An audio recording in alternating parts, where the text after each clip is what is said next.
Welcome to Vladcast, everyone. We're really pleased to have Father Colin with us today as we continue our discussion about the parishioners of our St. Vladimir Parish and the important issues that we need to work with as a parish family. So today, it's going to be a great broadcast. Sometimes we know it's going to be short, sometimes we know it's going to be long. This time we expect that we're going to have a lot of really good information that we're going to be able to share with you. Mostly from Father Colin. I'm just here as the pretty face. So let's begin, Father, with the same way we begin with everyone.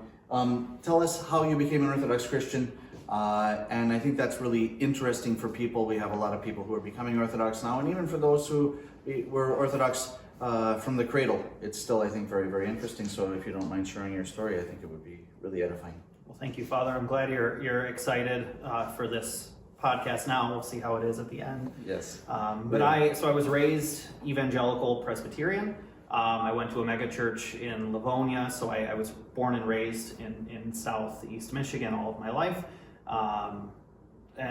With a devout family, I guess as devout as evangelical Presbyterians can be. We went to church at least 3 times a week, read the scriptures on almost a daily basis, so was well formed in that way. But still, I mean, the older I got, the more I realized that there was something lacking. And when I moved out of my parents' house, I moved to Grand Rapids, Michigan, and very quickly realized that I was not going to find the church that I grew up in there, nor did I really want to. And so kind of I came into contact with the fact that Protestantism was kind of hopelessly fractured, and realized, okay, I need to figure out what I actually believe, need to figure out what kind of church community I'm going to be able to fit into, and tried to use the ways of knowing the truth that the Protestants give you, which is sola scriptura. So I started reading the scriptures a lot more than I ever had. I was reading usually at least one gospel and one epistle a week, but it was much more than that. And very quickly, the more I read the scriptures, the more my understanding of Protestantism just kind of was fracturing. And so it was really, I mean, it was the Bible itself that disproved Protestantism for me, and really was something that made me realize that Protestantism is simply untenable. And so I spent about a year trying to make sense of all of that. And towards the end of that, I kind of made a Hail Mary attempt to save my life in Protestantism and moved to Ann Arbor to help start a charismatic church, which is still around.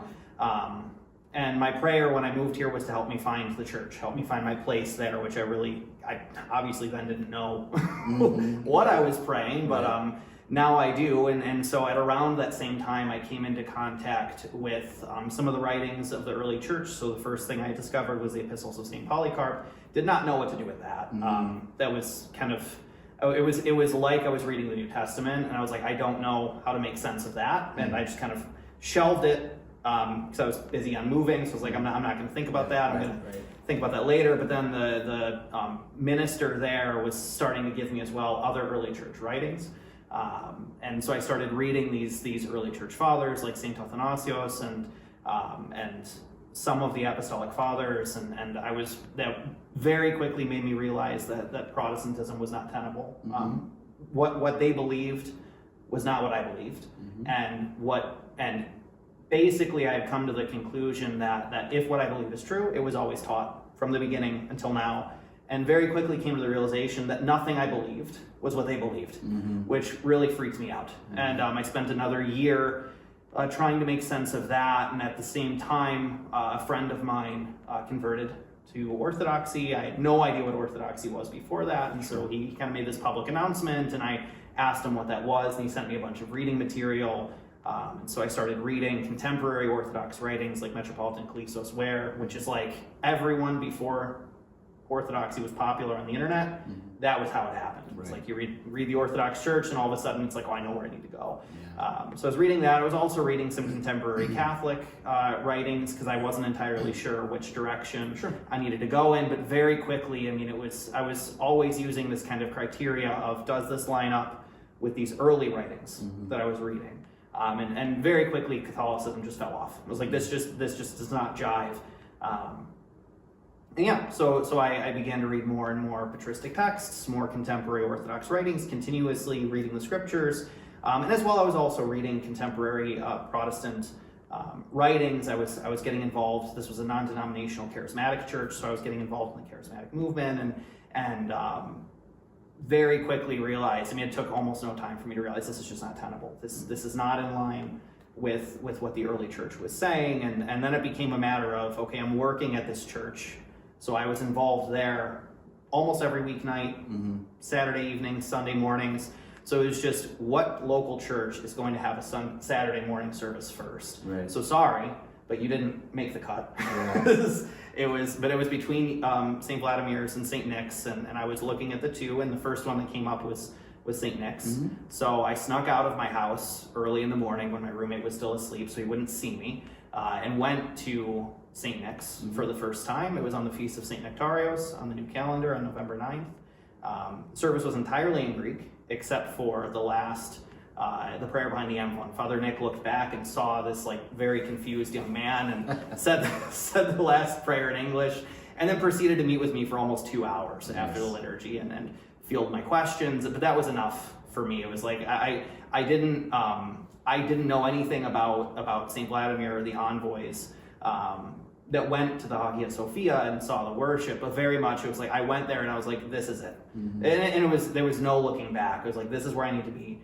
I put in my 2 weeks notice at the church that I was at the following Monday, and became a catechumen at St. Nick's, and that was it. And that was 2013. So nice.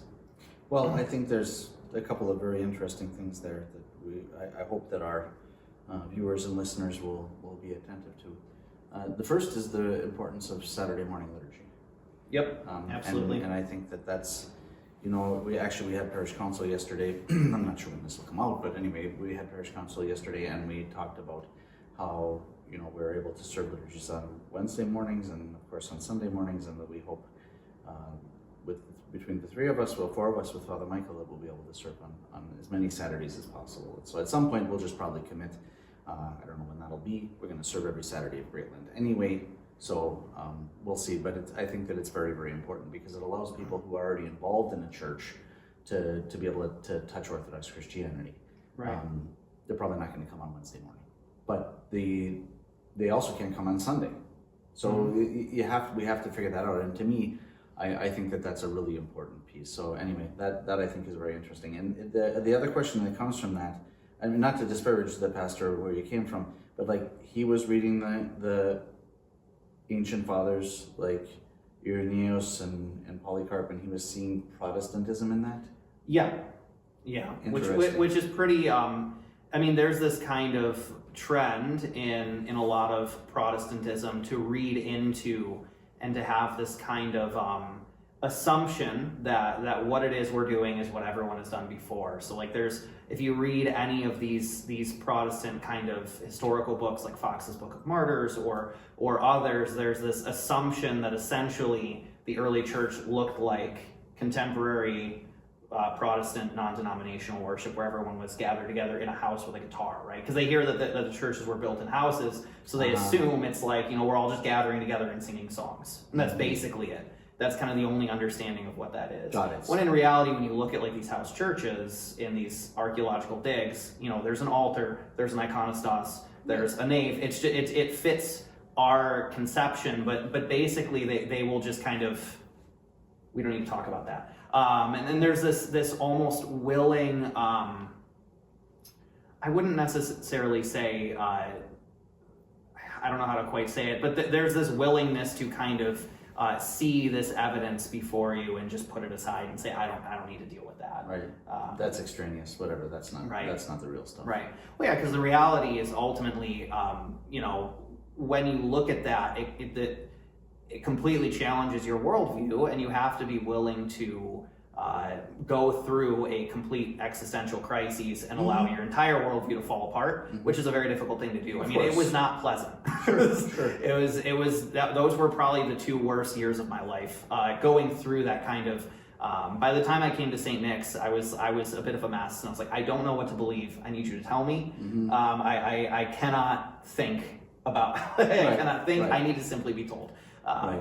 Although, so, yeah. I mean, those experiences are painful, but I think looking back on them, probably most people would say it wasn't bad. Like, most people that I talked to would not say, like, that's abjectly bad. It led me to where I wanted to, where I needed to go. It's just the process was not very pleasant. Oh yeah, it's entirely unpleasant, but I mean, thank God for where I am now. It's just, I'm immensely grateful for that period of and very clearly the Lord was working in that and just kind of breaking me down to bring me to that position. Which is the reality. I think that's important also for people coming into the church. It's like, you don't have to say that God was not working in your life beforehand. He clearly was. Right, of course. And, he was leading you to that point. The Lord operates on everyone who enter into the church, and He's guiding everyone. So, absolutely, yeah. No, that's very interesting. Thank you, brother, for sharing that. House churches. It wasn't that long ago we had 20,000 martyrs of Nicomedia. This was during the time before the Edict of Milan, when Christianity was illegal. And there were 20,000 people in the church that got burned to death. Think about that. Like 20,000 people during the time when it was illegal to gather. That's a lot of people. I'm sorry. Right. So, like, yeah, we have difficulties living in our generation, but those people were being actively persecuted and hunted, and they managed to get together. So I think we can manage to do that. We can try to get together every Saturday at least. Yeah, I think so. And Sunday. Exactly. Hopefully 20,000. Okay, so the next question that we ask everybody is, how did you find St. Vladimir's? The internet. I Googled Orthodox churches in Ann Arbor, and there was 3 that came up. It was St. Catherine's, which was the Antiochian church, but they closed. They closed by then, right? They had closed. Yeah. They had closed. So I finally worked up the courage to go to an Orthodox church, and the week before I looked them up, they closed. They were the first one I looked up, and so it took another probably 2 months for me to finally be like, I was very dejected by that. I was like, oh, bummer. Yeah. So how I found St. Vladimir's was I knew that this parish existed, but St. Nick's beat me to it, and so it was just, I was heavily involved in St. Nick's. Thankfully, they have a lot of weekday opportunities as well, so I was spending most of my time there. But then eventually there was a period in the summer, and that's the reality, I think, of every church is with a lot of Eastern Europeans, a lot of people go away, and so for the summer, and so a lot of the weekday offerings kind of petered off a little bit, and so I came here in July, I believe was the first. It was either June or July. It was hot. I remember that, and I was in a thick flannel and jeans, and there was like every candle was lit, and it was just me, and I think Helen was here, and you came out of the altar and introduced yourself to me, and then looked at my shoes and said, "Good luck." And it was brutal. I mean, it was my first time standing for 2.5 hours, and so it was very it was a shock to my system.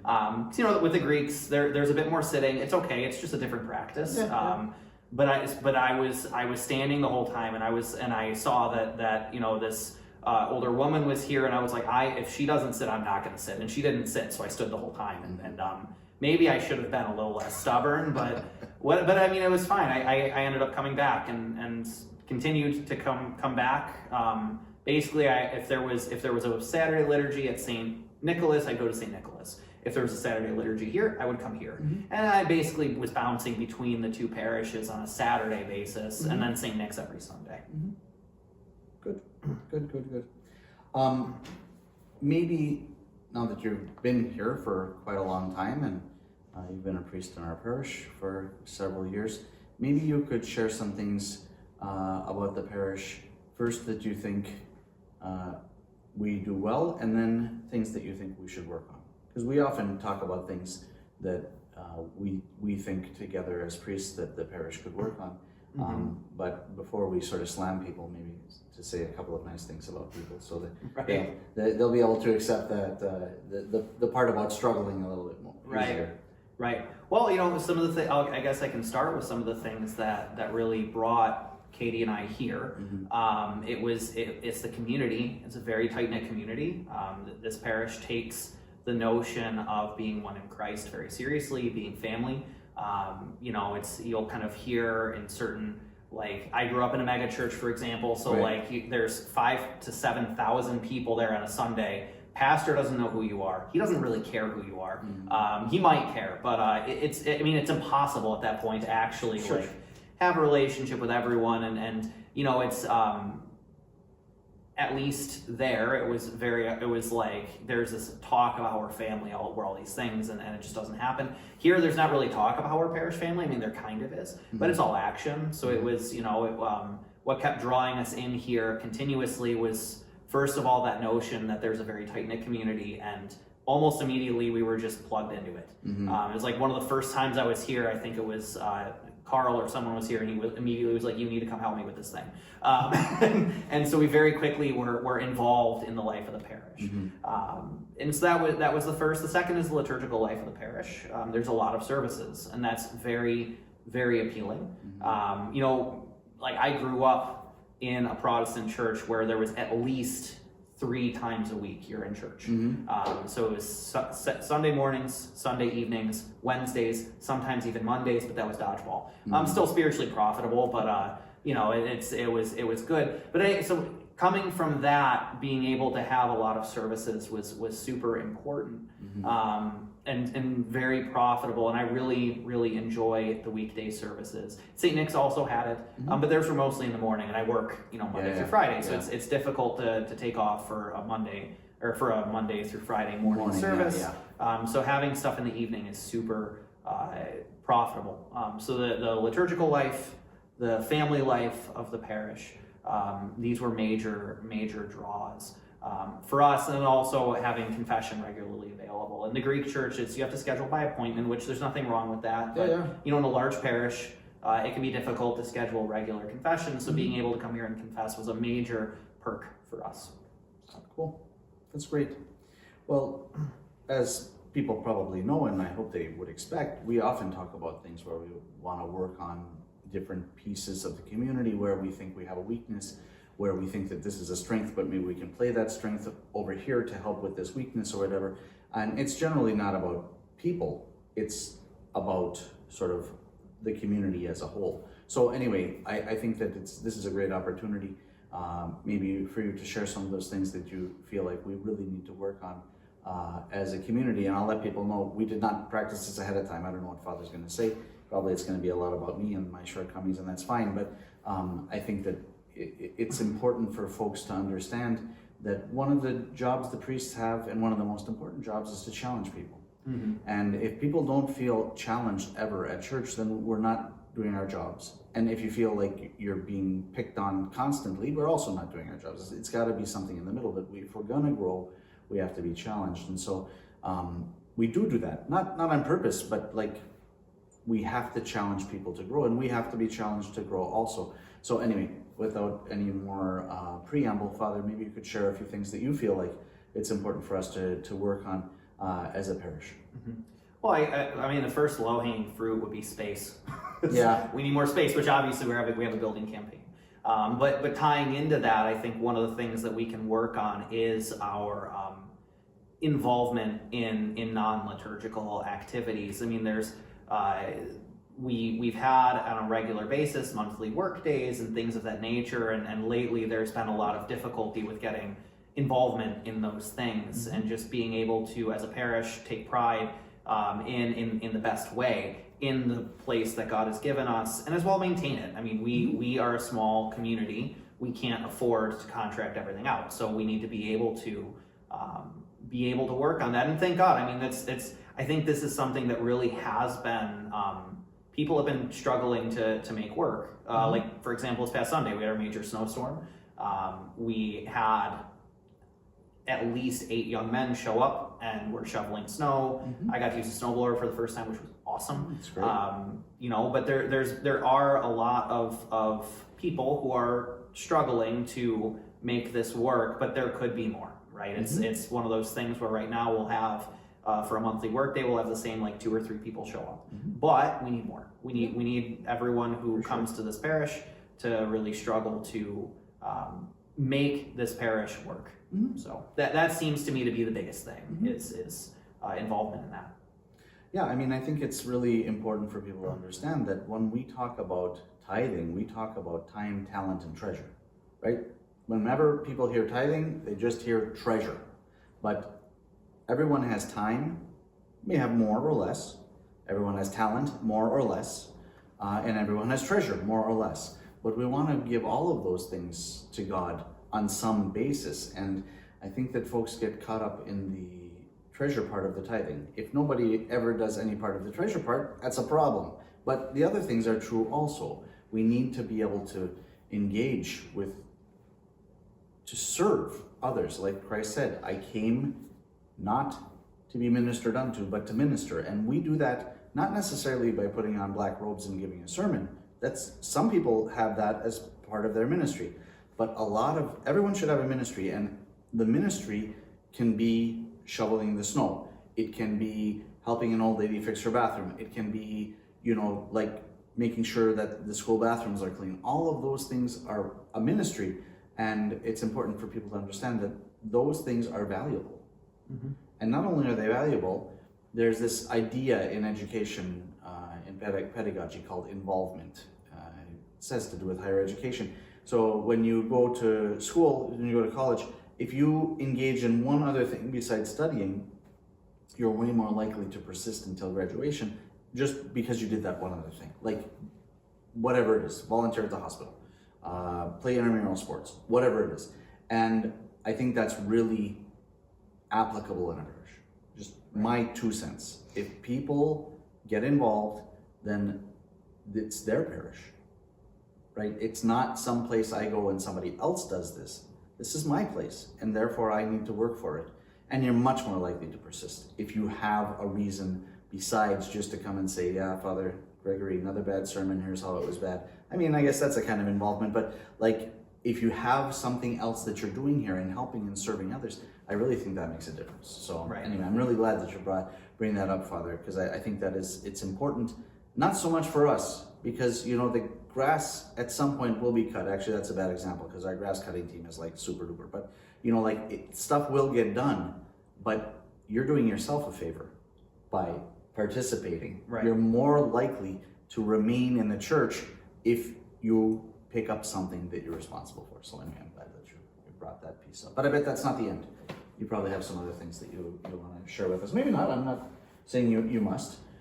We talk a lot about tithing. I'm not saying you have to say anything about tithing, but I do think it's important. And as you mentioned, our new building project, and at Parish Council yesterday, we unanimously agreed to move forward with this.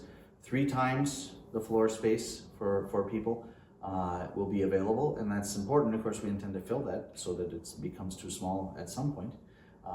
But that happens with our tithes, right? It's unlikely that someone is going to come here and pay for that project for us. We need to do that ourselves. So I think it's really important for people to think about that. So I don't know if you want to talk anything about that, but we've talked about that a lot. And I feel, as I mentioned last time in the last interview, that like for us, when we made those decisions, that was super important and super helpful for us and brought a lot of peace. So anyway. Yeah. Well, and I think the important thing as well with that is to recognize with the tithing, I mean, there is a call to examine how it is we're living our lives, whether or not it is something that is compatible with this, because usually it's, I'm not saying it's not, but very often we need to, sacrifice in order to make these things happen. And this is the reality of every family, right? It's the Lord calls for us to do this thing. Mm-hmm. And in reality, actually, I mean, the tithing, somebody might critique and say this is an Old Testament thing, and it's like, well, you're right. Mm-hmm. The New Testament is to give everything. That's what it says in the Acts of the Apostles. That's right. And St. John Chrysostom, St. Basil the Great, they all say the same things.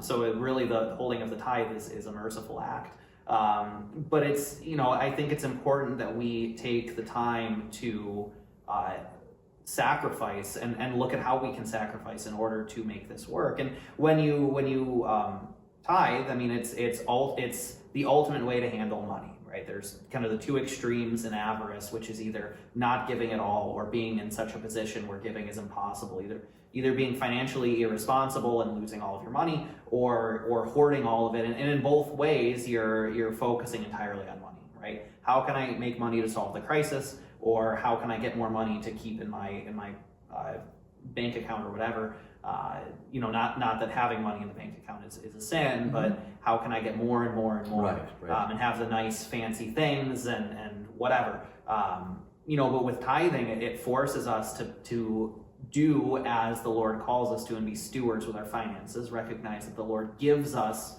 all the things that we have, right? It's not really us. It's the Lord gives us certain talents. We use those talents. We are able to get compensated for those talents, but we still need to show who gives, who is provided that, which is the Lord. And that's why, we tithe. It's to be able to detach ourselves from that money, detach ourselves from the love of money and the cares of this world just a little bit. The Lord gives us all of himself. We should at least give 10%.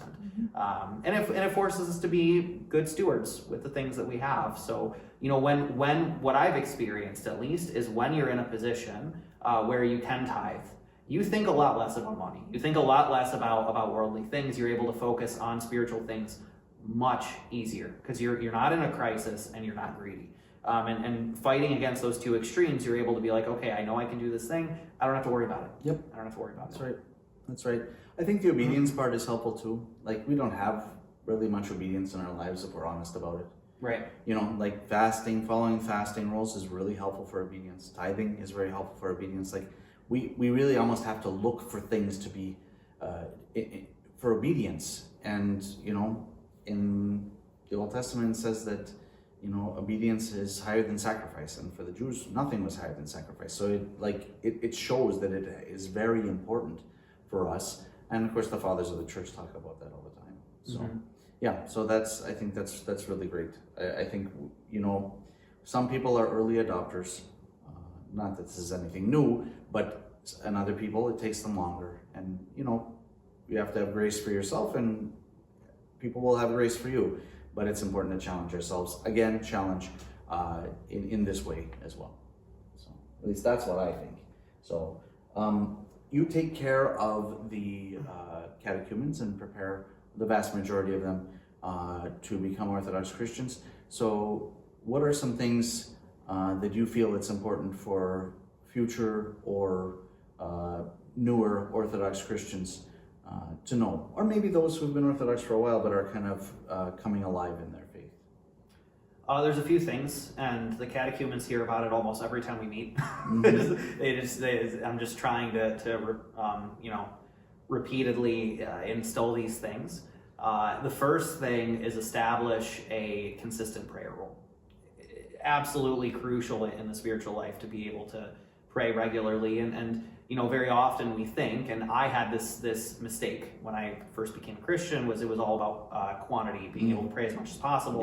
And often it's like deciding I'm going to run a marathon when you've sat on a couch all of your life. You just go up and do it, right? And it's not going to go well. You're going to end up having serious health issues for some time, right? You may not run. You may either never run again, or you'll spend months trying to walk before you can run, neither of which is good. So, being able to operate with a rule that you can do every morning and evening, which almost always means that you're going to do a lot less than you think you can. This is like a lot of the rules that you'll see coming out of Russia nowadays with the fall of the Soviet Union. They're very short, which is good. I mean, for sure.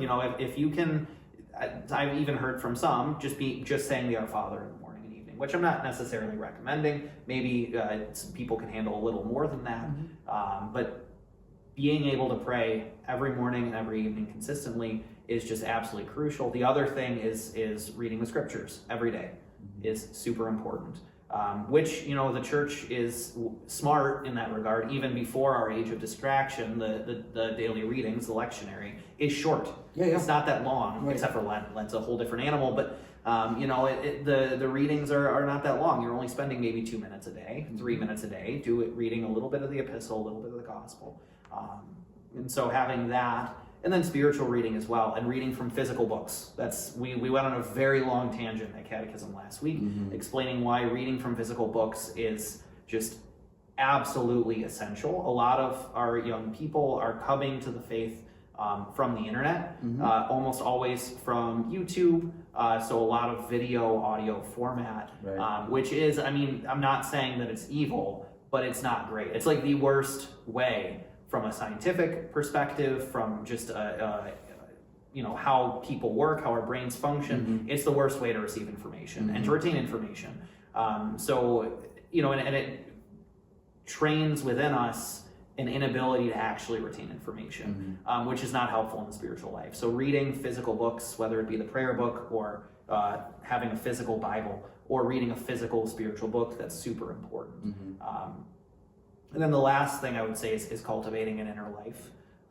That's something that we really as a culture don't have and don't really know how to do because of social media. We have this, it's the technological manifestation of listlessness or of idle talking, just having to say everything that comes to our mind the moment it comes to our mind with no thought, Right. and just sending it out there and then wondering why we got fired or why everyone's angry at us or whatever. Right. But this ability to let thoughts grow and cultivate over days, weeks, years. I mean, the Lord himself, he spent 30 years in obscurity before he began his public life. And almost all of the saints, you look, what did they do before they preached? They spent at least a decade in the desert. Often more. Yeah. Often more. And just spending time reading, studying. This is something we even see with St. Paul. You kind of have this misunderstanding of him that he, had this vision of Christ on the road to Damascus, immediately started preaching. That's not true. He spent years in the desert, studying the Old Testament. He had this vision of Christ that completely went against his understanding of who the Messiah is. And so he says, okay, now I have to reread the entire Old Testament to figure out what's going on here, which he did. And then he begins to preach. But having that ability to live a private, unobserved life is super crucial in the Orthodox life. Yeah, it seems to me that having a strong, I don't want to say even robust, but strong prayer life and reading spiritual books regularly is going to do nothing but help strengthen that inner life, help cultivate that inner life, right? So that, I think those things, all of those things work together to good for those who love God, to quote one of the people we just talked about. So I think that it's really important for folks to understand that the church is like a receptacle of wisdom, right? The church has not just been kind of hanging out for 2,000 years, kind of see what's going on here. You find in the church and the practices of the church a lot of wisdom. And the church being a divine human organism, yeah, okay, the human part of that, the people that are in a management position, quote unquote, of course, makes mistakes. But the divine part doesn't make mistakes. And that's all kind of intertwined. So as we often both say, one of the most important ways to solve your problems is to come to church. The answer to a lot of the questions that you have is probably just come to church. And if we could kind of adopt that rather than, well, I want to answer this question. Let's look at some person on the internet who says that he's Orthodox in his mom's basement. Not the same. The patriarch of the world. Yes, that's right. Living in his mom's basement. Right, with the patriarch of the world. That is a person. Yeah. Oh yeah? He tries to add me on Facebook on occasion. I delete him. He's nice. the patriarch of the it's either the world or the universe. It's a lot. And he's like 30 and he bought some bishop's vestments and he lives in his mom's basement. It's a lot. But, for one person, it's a lot. That's a big job. Yeah. Too much. Yeah. It's a real hard burden that person had thrust upon them against their will. Poor guy. Obviously. Poor guy. God help him that he'll realize that he just needs to go to church. Right. And that will make his life a lot better. I think that it's very difficult for our young people who grow up on screens to kind of understand that it's not just, the church is not just a Luddite institution. The church is wherever people are to bring them to Christ. But when you get here, it doesn't mean you're going to keep the same habits that you had before you got here. Right. And keeping those often slows down spiritual growth. Right. At least that's what I would say. Yeah. So, Yeah, but if people will come to your catechism class, then they'll learn that. Every other Wednesday at 6 p.m. That's right. And only people who aren't Orthodox are allowed, right? Everyone's allowed. Uh-huh. Yeah, everyone's allowed. Even if you've been Orthodox all your life. What some people might know is that there are quite a few people that come who have been Orthodox their whole lives. That's right. Yep. And we're getting more and more young people who just come because it's great spiritual conversation. And just because you were baptized as an infant doesn't mean that your parents read the Holy Fathers to you in your cradle. And if they did, you probably have a lot of other problems. So coming to catechism is a good way to kind of grow in your faith, whether or not you're preparing for baptism or you've been Orthodox your whole life. At least that's what I would say. Yeah. Yeah, and the catechism program, I mean, I've been working on it since 2018 I started. Mm-hmm. It had to have been 2018 because it was a seminary project. That's right. And so I every year is kind of an experiment with, they're all my guinea pigs, but you know, we have readings that we do throughout the week, throughout the 2 weeks in between the catechism class, and then we have a discussion on the readings and a discussion on the topic at hand, which the readings are almost always related. Mm-hmm. So we take a break during Lent. Mm-hmm. So we have only 2 more sessions before Great Lent, and those we're going to be focusing on Great Lent, kind of looking at like what is going to happen. But then during Lent, you know, that's enough. Being in the services and being seeing how we operate in the ascetic life of the church, that's like the greatest teacher that we could ever have. I mean, I'm not going to say anything better than what you're going to hear, for example, in the Great Canon, or in the Matin service that we're going to do every Thursday evening. Mm-hmm. Yeah. Right. Or do you really take a break? Because every Wednesday there's pre-sanctified liturgy. Right. Yep. Right. And so what people don't... We almost go harder. Yeah, exactly. It's not just like every other Wednesday, it's every Wednesday. Right. What people often don't understand is that the divine services, yes, it's like a mystical expression of the true faith. It's also a completely educational thing. Like, it's designed to be educational. Right. So when you come to the services, you learn. How do you learn? You learn like most of the saints learned who were illiterate. You listen, right? And that's hard for us. Our eyes want to be entertained by something on the screen.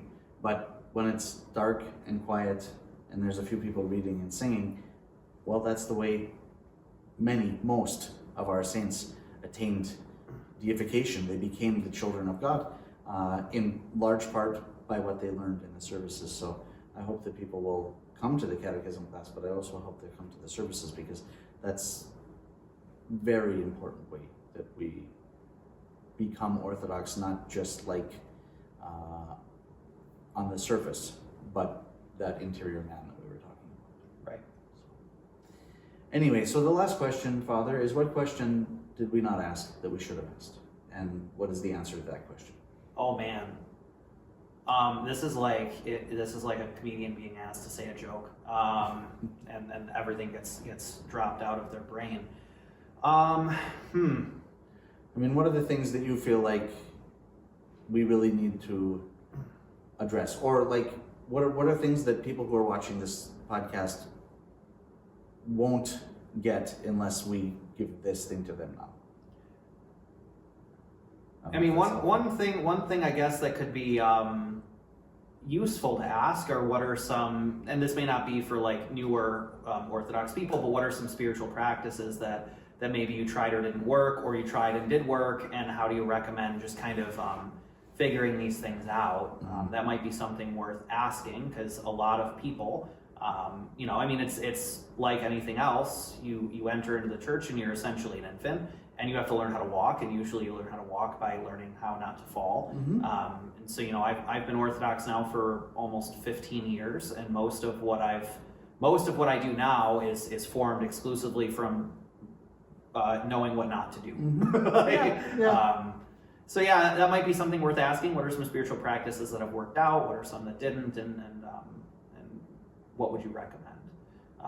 I guess what I would recommend is whatever your priest tells you to do. Mm-hmm. So for example, my first Lent, I was at St. Nick's, and Father Nick gave me a very simple fasting rule. It was not the full extent of Great Lent, mm-hmm. to which I said, I can do it, and I'm not going to listen to you because you're giving me something. It was very simple. It was basically, I think he blessed me to eat dairy, which is basically what we do to people here, right? When they first start. Right, when they first start. And so he's like, you know, avoid red meat, avoid chicken, you can have fish, whatever, but try this thing, because I had never experienced like a full 40-day fast. Sure. So I was like, I can do it. and I lost, I think, 20 some pounds. I did not weigh You probably that didn't much. have 20 pounds I to didn't give. have 20 pounds to give. So I entered into Pascha, I think, at 120 to 115 pounds. Just nothing. There was nothing there. And it was bad. I was emaciated. And Father Nick was like, what did we learn?